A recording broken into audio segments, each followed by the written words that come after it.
गांव चक्करपुर में एक पुरानी खाली हवेली थी जिसके बारे में कहा जाता था कि वहां एक चुड़ैल रहती है। लेकिन ये चुड़ैल आम चुड़ैलों से बिल्कुल अलग थी। वो किसी को डराती कम, तंग और हंसाती ज्यादा थी। गांव वाले उसे प्यार से चुड़ैल नंबर 420 कहते थे, क्योंकि वो दिन में आराम करती और रात को शरारतों के मूड में आ जाती। उसे 420 कहते थे। ना तो खून का शौक था, ना किसी को उड़ाकर ले जाने की आदत। बस लोगों को चढ़ाना, हंसा हंसा कर तंग करना और उनकी नाक में दम कर देना उसका पसंदीदा काम था। पहला शिकार। चाचा रमजान, गांव का सबसे नडर आदमी। चाचा रमजान रात को साइकिल पर गली से गुजर रहा था कि अचानक साइकिल रुक गई। अरे वाह, पंक्चर हो गया क्या? चाचा बड़बड़ाया। इतने में एक सफेद साड़ी में लिपटी लंबी सी शक्ल सामने आ खड़ी हुई। चाचा जी, तुम्हें डर नहीं लगता? चुड़ैल ने खौफनाक आवाज बनाने की कोशिश की।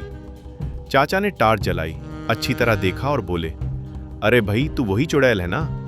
हाँ, बू! चुड़ैल ने चीख मारने की कोशिश की। चाचा हंस पड़े।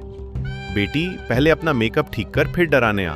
ये क्या लगा रखा है? बिल्कुल मेरी बीवी की पुरानी सेल्फी लग रही है। चुड़ैल के मुंह से सिर्फ ओह निकला और वो शर्मिंदा होकर गायब हो गई। दिल में सौगंध खाई कि चाचा से जरूर बदला लेगी। दूसरा शिकार। नीना बीबी। नीना बीबी गांव की सबसे बड़ी गपशपबाज थी। उन्होंने ढंडोरा पेट दिया कि वो चुड़ैल को 1 मिनट में पकड़ लेंगी। चुड़ैल को जब पता चला तो वो रात को चुपके से नीना बीबी के कमरे में घसी, आहिस्ता से कान में सरगोशी की।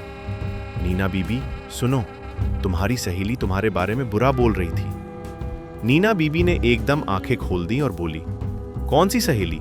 वो कमली वाली या वो जो नया सूट पहनती है? जल्दी बता, क्या कह रही थी? चुड़ैल हैरान, अरे मैं तो डराने आई थी। नीना बीबी ने बेड साइड से मोबाइल उठाया और फौरन वाइबर पर ग्रुप में मैसेज 3 टाइप करने लगी। सुनो सब, कोई मुझे बताए कि आजकल मेरी पीठ पीछे क्या चल रहा है। चुड़ैल ने सोचा, ये तो उल्टा मुझे ही इंक्वायरी में फंसा देंगी, और फौरन भाग ली। तीसरा शिकार। गांव के बच्चे। चुड़ैल ने सोचा कि बच्चों को तो जरूर डरा लूंगी। स्कूल के बाहर रात को गई, सफेद कपड़ा लहराया और बू की आवाज निकाली। बच्चों ने देखा तो खुशी से चलाए, वाह, लाइव हॉरर शो। एक लड़के ने मोबाइल निकाला, चुड़ैल आंटी जरा उधर देखें, एक रैली बनानी है। दूसरे ने कहा, आंटी थोड़ा सा ज़ॉम्बी वाला एक्सप्रेशन देना, और ये जो दांत हैं थोड़े और बड़े कर लें। तीसरे ने मशवरा दिया, आंटी अगर आप इंस्टाग्राम पर आ जाएं तो लाखों फॉलोअर्स हो जाएंगे। चुड़ैल ने झाड़ू उठाया, जमीन पर मारा और बोली, बस करो, तुम लोग चुड़ैल का मजाक उड़ा रहे हो, और गुस्से में गायब हो गई। आखिरकार चुड़ैल नंबर 420 ने हवेली के छत पर खड़े होकर ऐलान किया, बस मैं डराने की नौकरी छोड़ती हूं। आजकल के लोग चुड़ैल देखकर चीखते नहीं, लाइक्स मांगते हैं।